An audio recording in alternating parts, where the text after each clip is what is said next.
Barbers, what's up? I hope you're having a happy hair day. You ever been in the hair aisle at the store with hair grease in one hand and a leave-in conditioner in the other hand, and you looking at them like, what's the difference? Well, today I'm gonna break it down to you. Hair grease versus leave-in conditioner. Let's get into it. Hit it!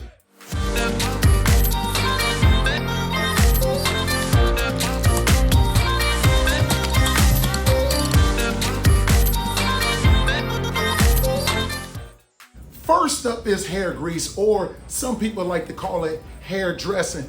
Now, this has been in our community for years. This is the stuff that I grew up on. It usually has ingredients like petroleum, lanolin, mineral oil, and even on here on the back, it says warning that this product could be flammable. So see, some of y'all don't remember Michael Jackson used to put a ton of hair grease in his hair, and he did a Pepsi commercial and his hair caught on fire. So you don't want the fire head, unless it's from her.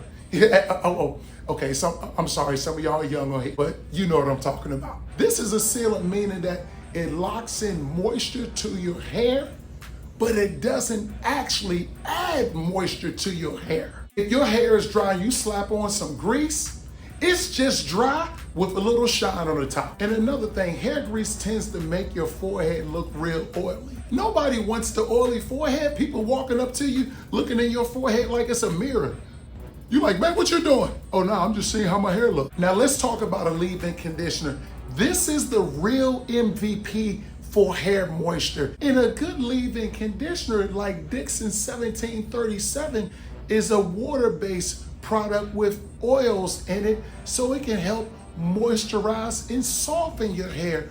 Also adds curl and a real nice shine. So you get the shine locked in with the moisture, you get an all-around good product. It's lightweight, it helps manage your hair, and it helps with breakage and detangling your hair. Some of you may be thinking, when should I use these products?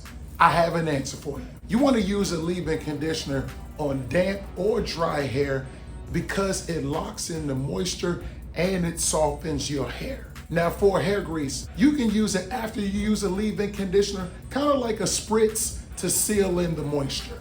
In conclusion, you use a leave-in conditioner to moisturize and use a hair grease to seal in the moisture. I highly recommend using a leave-in conditioner because this takes care of everything. And if you're serious about your hair grooming game, add Dixon 1737 leave-in conditioner in your hair grooming routine. I'll leave a link in the description. I'll see y'all in the next video. Ciao!